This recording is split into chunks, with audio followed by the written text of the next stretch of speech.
Ngayon po, nasa atin ng linya via Zoom, mapapanood po ng ating mga viewers sa Facebook at sa YouTube si Senator Sherwin Gatchalian. Muli siya po ang chairman ng Senate Committee on Finance. Good morning, sir. Good morning, Nympha. Magandang umaga sa iyo.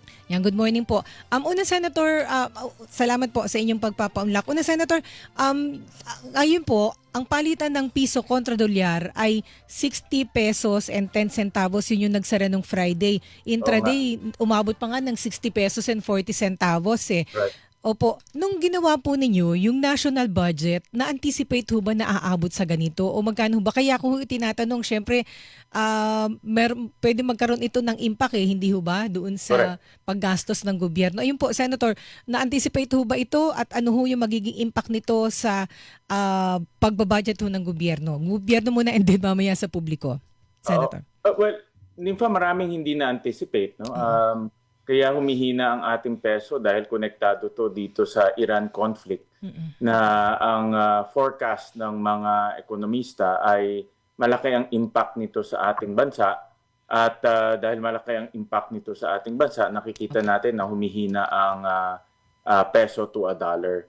At the same time, ang Amerika ay malakas yung kanilang currency at hindi rin sila nagbababa ng kanilang interest rates. Kaya yan na isang sanhi kung bakit lumilipat ang mga investors sa dolyares kumpara sa peso. Ganyan naman ang nangyayari basta kung saan nila nakikitang mas makakikita sila at mas less ang risk, doon sila lilipat. Ang nangyayari kasi sa atin, mataas ang risk natin dahil nga una, nag-import tayo halos 100% ng ating petroleum. At pangalawa, nakikita rin na marami na pag lumala ito, magkakaroon rin ng impact sa ating ekonomiya. Doon po yung immediate impact nitong paghina ng piso kontra dolyar. Ibig sabihin ho ba nito, halimbawa, yung utang natin na sa foreign currency, ibig sabihin, mas lalaki po yun? Lalaki, correct. Yan ang isa sa pinakamalubhang mangyayari dahil almost 30% ng ating national debt stock ay nasa dollars at lalaki yan. No? Hindi tayo humihiram ng pera pero yung babayaran natin lumalaki dahil 60 pesos na kumpara nung forecast na 57, 58. Ngayon ay aakyat yan ng 2 pesos more sa ating pagbayad. Pangalawa, yung ating importation. Dahil tayo ay net importing country, marami sa ating mga gamit ay ini-import natin, mas mahal na ngayon ang babayaran natin. At konektado rin to sa inflation dahil mas mahal na yung babayaran natin, mas mahal na ipapasa sa consumers yung mga produkto. Ayun, so ang epekto naman po sa publiko, mas mataas na presyo ng mga bilihin. Correct. At ito ay konektado to lahat dito sa Iran war na nagtulak ng presyo ng langis pataas. Napakataas kasi biglaan no? At ang malubha ay hindi pa natin alam kung kailan matatapos to. Nagbabasa lang ako ng news this morning at meron na namang isa o dalawang missiles na tumama sa Israel at meron rin silang yung tinatawag nilang long-range missiles na halos umabot sa isang base ng US at UK dito sa may Indian Ocean. Kaya parang hindi pa siya tumitigil no? I hope na tumigil na or humupa na dahil kung mayroon pang mga ganito, nakaka-apekto talaga sa atin yan. Ayan, at dahil po dyan, doon sa pagtaas ng presyo ng petrolyo, nag-approve na ho kayo sa Senado, pati na ang Kamara nung panukalang batas para po mabigyan ang presidente ng poder, para ma-suspend or ma-reduce yung taxes, yung excise tax sa petrolyo. Ang sabi niyo ho nung huling interview namin sa inyo, dapat last resort ito dahil maapektuhan ho yung spending ng gobyerno dahil malaki yung mawawala. Kung tama ho ba, kung 6 months from this month hanggang December, 136 billion pesos. Una sir, ano yung information ninyo? Napadala na ho ba ito sa Malacanang? Alam ko napadala na ito dahil na certify as urgent and then inadapt naman ng Kongreso in Senate version. So wala nang BICAM at wala nang ratification, diretso na ito sa Malacanang. So kung halimbawa pong pirmahan ni Presidente, agad-agad ho ba yun na pwede niyang gamitin yung poder na yun? Pwede niya kaagad na ipasuspend? O bawasan Pwede. yung tax? Of course, meron lang konting mga administrative matters, no? Ipapublish to para malaman ng publiko at pwede nang gamitin ng ating Pangulo. Kinukompute namin sa ngayon, ang average 30 days ay nasa $97 na. No? Ang threshold, di ba, is $80 lang. So, ibig sabihin, pwede nang gamitin ng Pangulo ang kapangyarihan na ito para suspindihin ang excise tax. Ibig sabihin, kasi sir, dun sa panukalang batas, so pagka naging batas siya, ang nakalagay ho doon kasi ay 1 month average $80 per barrel pataas.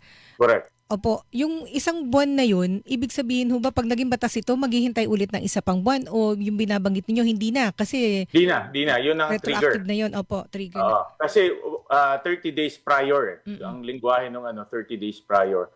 So pwede nang gamitin ng Pangulo itong kanyang kapangyarihan para i-suspend yung excise tax. Pero of course, maraming mekanismo at tools na ginagamit ang gobyerno ngayon. Yung isa dito, yung subsidiya, isa dito, cash transfer, isa dito, pantawid pasada. Ginamit na rin ngayon discount no sa MRT, LRT para ang mga kababayan natin ay hindi nakakakuha sila ng diskwento sa paggamit ng mga mass transportation natin. Pati nga dito sa NLEX magbibigay rin ng discount. So, in other words, Nympha, ang gobyerno marami siyang tools o mekanismo na pwedeng gamitin at ginagamit to depende sa anong sitwasyon. Pero pagdating sa excise tax, pwede nang gamitin ng Pangulo yan. Pero nung pong sa mga pagdinig ninyo, ano ho ba ang trajectory? Talagang suspension o reduction ng tax? Suspension. No? Suspension Suspension ang talaga. gagamitin natin. Dahil kung humupa naman na yung presyo at bumalik na sa normal, hopefully, no, mabilis, pwede nang ibalik ulit yung excise tax. Pero ngayon kasi abnormal ang situation. Kakaiba yung situation ngayon at kaya ito yung dahilan kung bakit binigyan ng kapangyarihan ng ating Pangulo na pwede niyang suspindihin yung excise tax. Ayun, opo. So ito hihintayin na natin yung pong pagsasabatas nito. May mga suggestions po sa Senado, sa Kamara, meron din po mga ibang grupo. Ang panawagan naman nila, pati po value-added tax, suspindihin din. Ano ho ba ang tingin ninyo dito? At ito ho ba ay isa sa mga ikinukonsider na pag-uusapan ho ba ito sa Kongreso? Dapat mas malalim na pag-aaral to, Nympha, dahil hindi ganun kasimple ang pagsuspende ng value-added tax dahil ito system yan, konektado yan. At hindi rin nakakasiguro na bababa ang presyo ng langis dahil kung gagawin mo talagang simpleng computation, mukhang bababa. Pero dahil may input tax ito, ikakalat naman ito ng mga negosyante. Dahil kung hindi niya kakalat to, malulugi naman siya. No? So, mas komplikado ang value-added tax dahil ang VAT ay isang sistema at kailangan makompute mabuti kung talagang makakatulong sa pagbaba ng presyo. Pero yung sa excise tax, dahil po mawawala yun nasa 10 pesos per liter sa gasolina, 6 pesos sa diesel. So, ano yung magiging impact sa presyo ng petrolyo per liter kapag bibilin na ho natin sa gasolinahan? Well, makikita natin na mababawasan ng 10 pesos ang gasolina at 6 pesos ang diesel. At ang kagandahan dito sa Senate version, Nympha, bibigyan din natin binigyan ng kapangyarihan ng DOE na tignan yung presyo at inventaryo ng mga oil companies. So, ibig sabihin, meron na silang visibility. Nakikita na nila kung magkano binili, magkano ba na sa inventaryo. Dahil kahit suspindihin natin excise tax, pero kung hindi naman nila ibebenta yan o mas mataas yung benta, hindi natin mararamdaman. So, importante rin yung administration at kaya ang DOE meron ng ganun na kapangyarihan sa loob nitong suspension of excise tax. Ayun, And then, oil deregulation law. Meron pong nagpo-push din po, Senator, na ito ay i-repeal. Si Senate President Tito Sotto po nag-file ng bill para dito. Ito ho ba hinug na para talakay na nga naman? Kasi dati ho, hindi ho ba, gobyerno, bago itong situation natin, bago magkaroon ng batas na oil deregulation law, yung Petron ang natatandaan ko pag-aari ng gobyerno. Yes. Tapos gobyerno ang nagsiset ng presyo, tama ho ba? Tama. So Yung dahil gobyerno sa lahat. No? Nung una, ang kuryente at saka ang petrolyo, gobyerno lahat. Mm-mm. So pinrivatize natin yan dahil nga pag gobyerno lahat, ibig sabihin gobyerno ang namumuhunan. Mm-mm. Pero dahil nga ngayon nasa pribadong sektor na, private sector na ngayon ang namumuhunan. So, Mm-mm. ang nangyari naman dito sa oil deregulation dahil pinrivatize natin, hindi na natin makita yung presyo. Lalo na Yun sa nga. ganitong sitwasyon na Mm-mm. talagang bulag ang gobyerno kung magkano ang binibili, magkano ang nasa inventaryo. Kaya nag-file rin ako ng bill. In fact, matagal ko na file to NINFA na Mm-mm. ibalik yung kapangyarihan ng gobyerno na tingnan yung presyo na binibili. Lalo na sa mga ganitong sitwasyon Uh-uh. na hindi mo alam kung magkano binibili nila eh. No? So, pwedeng bumili sila ng mura tapos ibebenta sa atin ng katakot-takot na Mm-mm. pagkamahal. Mhm. So, yun naman ay Pananamantala.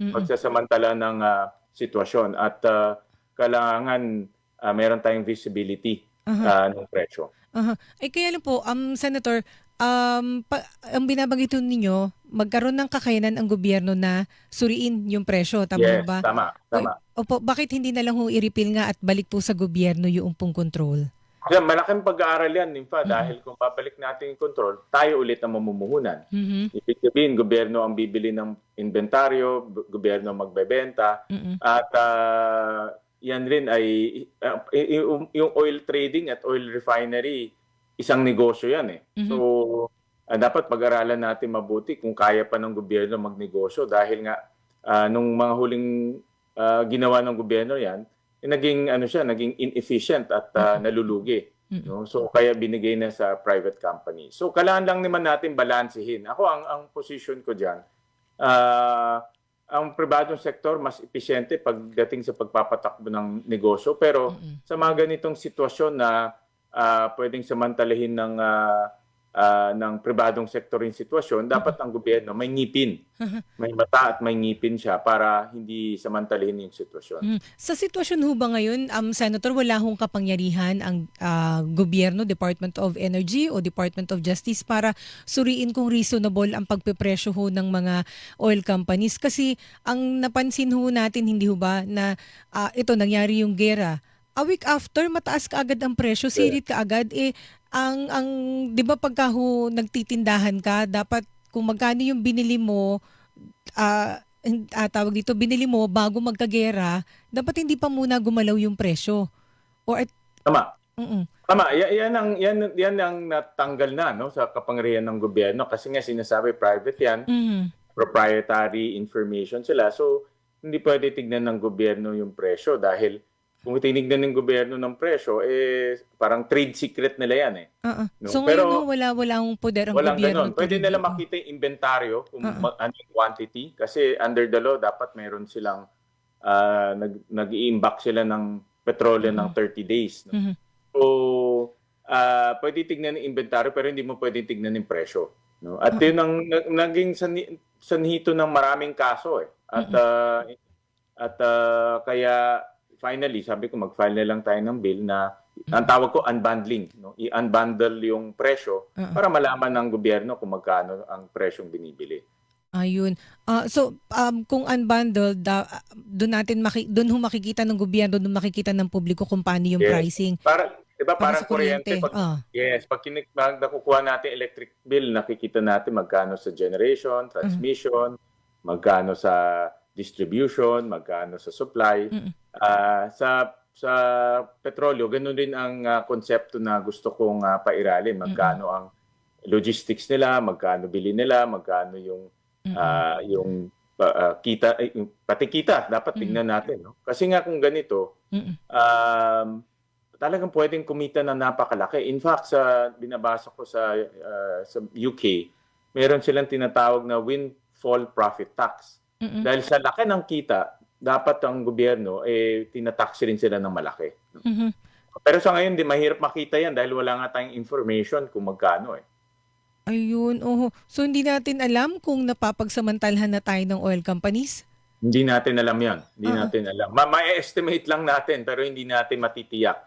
No? So even retailers, 'di ba? Minsan yung mga retailers, pupunta ka sa gasolinahan, di sila nagbebenta. Baka ang ginagawa ng iba hinuhoard nila, wag muna magbenta kasi alam natin in 2 days magtataas eh. Oo. 'Di ba? So, bakit ka magbebenta ngayon? Antay ka na lang ng 2 araw pa, mas mataas na yung Hmm. presyo. So hindi ba ang kailangan pala pag ganitong sitwasyon, emergency power para sa presidente, maiutos niya yung review ng libro ng oil companies. Of course, mahalaga yung oil companies kasi kung wala sila, tigil ang operasyon, tigil tayong Yes, lahat yes. eh. Opo, Tama, importante tama. naman sila. Pero Yes. kung kontra pagsasamantala, hindi mo ba kailangan ng additional poder ng presidente during this time? Yes, meron siyang pwede pang mag-declare ng Oo. emergency power, Oo. emergency situation Oo. para ang pangulo pwede rin magkaroon ito mga ganitong yung state of emergency. Mm-mm. Ang pangulo pwede siyang mag-implement ng price freeze kung Mm-mm. talagang tumataas na ang presyo at talaga uncontrollable na. Pwede siya mag-issue ng price freeze. Mm-mm. At pwede rin tignan yung mga libro ng hoarders, Mm-mm. traders para malaman kung nagtatago sila ng inventaryo. Dahil sa mga ganitong sitwasyon talaga iba yung sitwasyon at Mm-mm. pag hindi ka nagbenta, lalong tataas yung presyo. Pag Mm-mm. lalong tumaas yung presyo, lalong magkakaroon tayo ng problema lalo na sa mga pangunahing bilihin. Ayun, oho. And then, sabi nyo nga ho kanina, mai-segue ko na dyan dun sa punto ninyo na hindi natin makita kung magkano yung kinikita nila. Doon sa ibang lugar, merong sabi nyo po, windfall tax.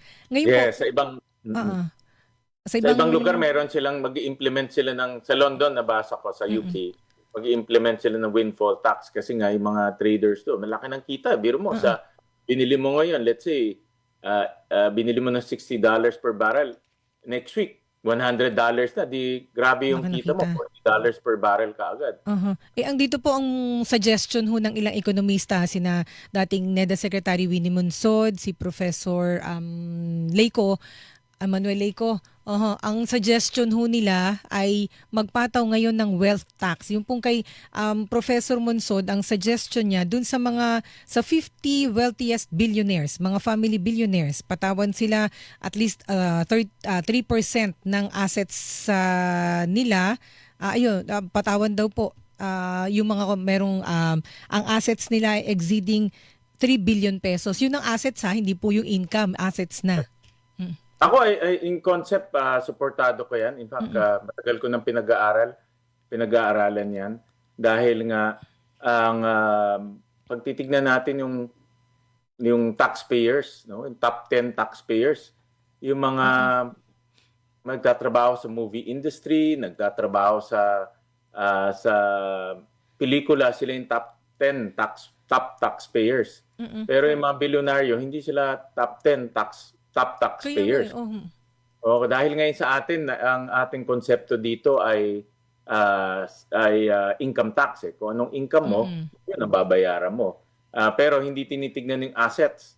Ah. At alam naman natin yung assets nitong mga bilyonaryo malalaki. No? So, Mm-mm. isuportado ko yung ganyan na konsepto. Alam ko mahirap. Tagal ko nang pinag-aaralan. Iba-iba yung success rate. Actually, kokonti lang na bansa ang merong wealth tax dahil nga ang hirap i-implement. No? Mm-mm. Dahil yung mga mayayaman, marami silang paraan para itago yung kanilang mga kayamanan. Pwede Mm-mm. sa British Virgin Islands, pwede Mm. sa offshore companies, at marami rin mga karanasan pag ginawa yun, lumilipat lang naman sila sa ibang Mm-mm. jurisdiction. So lalong nawawala yung Mm-mm. kumbaga nawawala yung asset sa loob ng bansa. Kaya dapat pag-aralan mabuti. But conceptually, suportado ko 'yan. Mhm. Pwede rin ho kayong soon mag-file ng bill tungkol dito, Pwede, Senator. pwede. Ang hirap, actually ang mahirap diyan, Nympha, yung administration. Paano mo gagawin? Mm-mm. Yung concept straightforward yung concept pero yung administration, maraming bansa hirap gawin 'yan. Even sa Amerika walang ganyan No, Mm-mm. dahil nga ang hirap i-administer. Mhm. Pero may mga bansa rin sa Europa na meron namang ganyan, no. So dapat pag-aralan natin kung paano nila ginagawa. Ayun, opo. And then, Senator, dito po dahil kayo po ang chairman ng Committee on Finance para sa kabatiran ng ating mga listeners, kaya din ho kayo ang naisip po na tawagan ulit.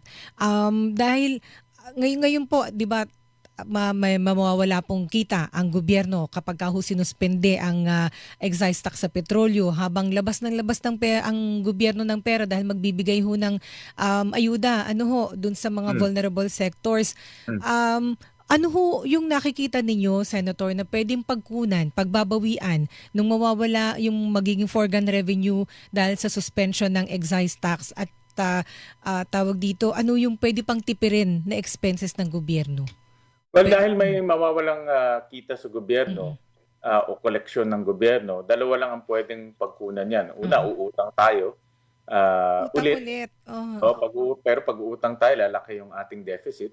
At mas mahirap yan, no? Dahil pag lumaki yung deficit natin, kung merong problema na malaki, no? For example, pandemic o itong humaba pa itong gera na ito, Mm-mm. maapektuhan yung ating ekonomiya. Ang pangalawa, pagtitipid, no? Mm-mm. At mayroon kaming dito sa Committee on Finance, pag-aralan namin, mayroon kaming mga nakitang pwedeng itipid ng gobyerno, belt tightening. Kaya nga ang panawagan ko sa gobyerno, mag-belt tighten tayo ngayon para magamit natin yung matitipid natin sa pagtakip dito sa excise tax.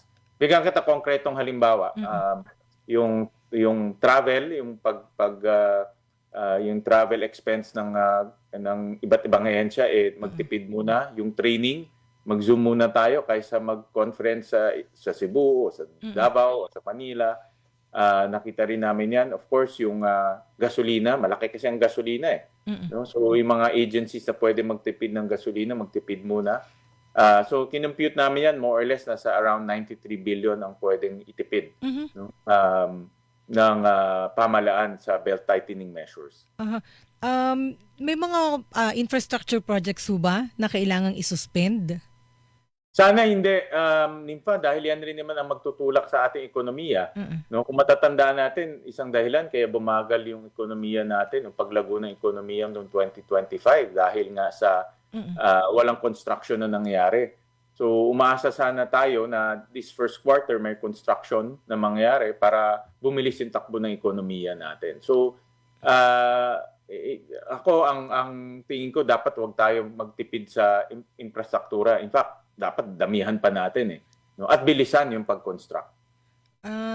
Meron pong suggestion si dating Finance Secretary Gary Teves na wag munang ituloy yung pong ASEAN. Tama ho ba, Senator Gatchalian? 17 billion pesos ang budget this year, hindi ho ba? Nung ng tawag dito, ASEAN summit dito. Kasi po, muli para sa listeners, viewers natin, yung ASEAN, chairman tayo, yung Pilipinas ngayon, supposedly Myanmar, kaya lang nag-beg off sila dahil merong gulo sa kanila. Gulo. Iba yung situation nila. So tayo ngayon, pwede ho ba itong i-postpone muna? After all, lahat naman ho apektado nito. 17 billion, tama ho ba? Oh, more or less na sa ganyan. Tingin ko naman, ako hindi ko pinapayo na is-postpone yan dahil marami mahalagang pinag-uusapan yan. For example, yung West Philippine Sea, itong energy security, dapat pag-usapan din ng ASEAN. Baka pwede magtulungan nga no? Baka pwede tayong gumawa ng reserba sa petrolyo dito sa ASEAN at magtulungan tayo. So maraming dapat pag-usapan. Siguro ang payo ko na lang, bawasan na lang yung gastusin. At imbes na maraming activities, siguro bawasan na lang siguro at simplehan na lang, gawing mas payak yung gagawing ASEAN conference. No? Ito ay gagawin this November, so may time pa naman. So gawin na lang mas simple at mas payak na lang yung hindi naman celebration, yung conference. No? Pero bakit nga ho ba unabot ng 17 billion ito, sir? Typically, marami kasing yan in fact, as we speak, ang daming mga meetings na ginagawa. Naintindihan ko, from January to November, meron 250 meetings na gagawin ng iba't ibang ahensya. At lahat ng mga meetings na yun, ibubuo yun at gagawa ng communique o ng agreement pagdating ng November. So, maraming activities na ginagawa sa ASEAN. Sulit naman ho kaya yung paggastos natin ng 17 billion. Of course, parang namumuhunan din tayo sa relasyon natin, hindi ho ba, sa iba't ibang bansa. Pero mababawi ho kaya yun? Kumbaga sa business, return on investment? Tingin ko naman, dahil ang ASEAN rin, isang direction din dyan ay magkaroon ng mas malawak na transaction or trade sa pagitan ng iba't ibang ASEAN nation. Tourism, importante rin yan. Pagpunta dito ng mga iba't ibang delegates. Kasi pag ASEAN, hindi lang naman yung 10 ASEAN nation. Kasama dyan Japan, Korea, US, even China, kasama rin dyan. So, tingin ko ito ay meron namang pupuntahan, hindi siya masasayang. Ayun, Pero nga dahil sa sitwasyon ngayon, gawin na lang mas simple yung gaganapin na ASEAN. Ayun, oo, kasi kapag nag-host to tayo, naalala ko yung isang ASEAN noon at yung iba pang mga APEC Summit, ang bongga-bongga nung mga nung mga salubong, merong parang fiesta talaga. So this time around, dapat na, Kasi gano'n tipid-tipid yung mga na. bansa, pabonggahan yata sila Oo. Ganun sila. Pero I think the situation ngayon, iba eh. In fact, pinapanood ko yung Prime Minister ng Singapore, kailan yung kahapon. Nagkaroon rin siya ng briefing. At ganoon din, ginagawa nila, nagbibigay rin sila ng cash transfers, nagbibigay rin sila ng subsidy. Actually, yung ginagawa nila halos pareho sa atin. At sabi nga niya, kung kakailangan i-suspend yung, may excise tax rin kasi sila on fuel. Sabi niya, yun na ang next na gagawin. Pero ang dami silang subsidy na binibigay sa kanilang mga mamayan. So, halos lahat ng bansa, actually, tinitignan ko yung ibang intervention. Halos lahat pareho yung ginagawa. Opo. And then, sa isang punto na lang dito sa situation, tayo ho ba, maituturing ng yung sitwasyon natin ngayon ay crisis na o emergency na at kailangan mag-declare ng national emergency? Papunta na tayo doon. Nympha, nakikita ko dahil as we speak, almost 24th day na. So halos 3 linggo na itong crisis na ito o yung pagtaas ng presyo ng langis at magkakaroon kasi itong tinatawag nating second round effects or spillover effects sa pagkain, sa sweldo, sa minimum wage at kailangan i-monitor natin mabuti yung sitwasyon. At ang pinaka dapat ma-monitor natin yung inflation dahil yan talaga ang pwedeng magpahirap sa marami sa ating mga kababayan dahil pag kumalat na yan sa pagkain, lalo na sa mga groceries, sa pangunahing bilihin, then dyan tayo magkakaroon ng malaking problema. So dapat i-monitor natin mabuti. Pero as to declare the state of emergency, i-monitor muna natin yung movements ng presyo dahil diyan magiging dahilan sa pag-declare ng state of emergency. Pagka po naka-state of emergency, tawag dito, pwedeng iutos na walang galawan ng presyo ng mga pangunahing bilihin, hindi ho ba? Yeah. Meron rin kasi yung consequences pag sinabi mong price freeze. Maraming negosyante hindi rin magbebenta dahil kung bilhin naman nila ay mataas. At ayaw mo sila pataasin yung presyo, hindi sila magbebenta, itago muna nila. Magkakaroon pa tayo ng shortage. Pag nagkaroon tayo ng shortage, baka magkaroon ng panic buying. So maraming maraming anggulo na dapat pag-aralan kaya tina-timing talaga yan. Napaka nung complicated ng sitwasyon kaya dasal natin na matapos yung gera. Opo Actually, hindi naman natin kasalanan yan. Hindi kasalanan ni President Marcos, hindi kasalanan ni Vice President Sara, hindi kasalanan ng sino man politiko. Talagang ito beyond our control. Pero ramdam na ramdam natin dito eh. Kaya nga, kailangan talaga magkaroon tayo ng pagpaplano kung ito ay humaba pa. And then, Senator, ito sabi ko kanina ho sa mga listeners natin, itatanong ko sa inyo, hinga ko kayo ng panig. Meron hong report, pinadala ko rin ho sa inyo yung link, yung report from Pentagon na balak nilang magtayo ng pabrika ng mga bala nila, ng mga armas nila dito sa Asia. Ang target po nila, Japan and Pilipinas. Pag dito sa Pilipinas, papayag ho ba tayo?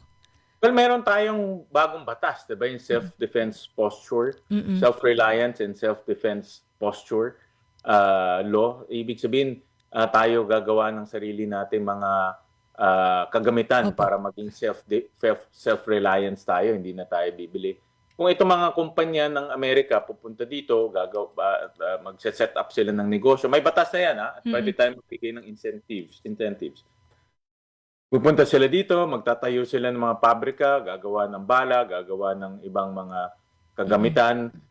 Okay yan para sa atin. At job generation po yun. Job generation yan. Self-reliance yan. Di na tayo bibili sa iba. magiging malaking tulong yan para sa atin. Yung technology transfer pa. No? Ibiro mo yung advanced technology pupunta dito. Ako nakikita ko pabor sa atin yan. Pero dapat rin siguraduhin natin na hindi tayo magagamit. No? Ito ay Saka para yung security natin, sir. Baka tayo targetin. Correct. Tsaka dapat unahin natin ang ating unahin natin yung ating national security interest. Dapat hindi tayo magamit sa anumang conflict o sitwasyon. Ang importante dito ay maging may kakayahan tayo na mag-manufacture ng mga ganitong kagamitan at magamit natin sa sarili nating pangangailangan. Ayun. With that, sir, maraming salamat po sa inyong oras at sa inyong mga paliwanag, Senator Gatchalian. Sa ulitin po. Thank you, sir. Maraming salamat, Infa. Thank you. Salamat po, mga kapuso. Si Senator Sherwin Gatchalian. Meron mga texters. Hilingan, walang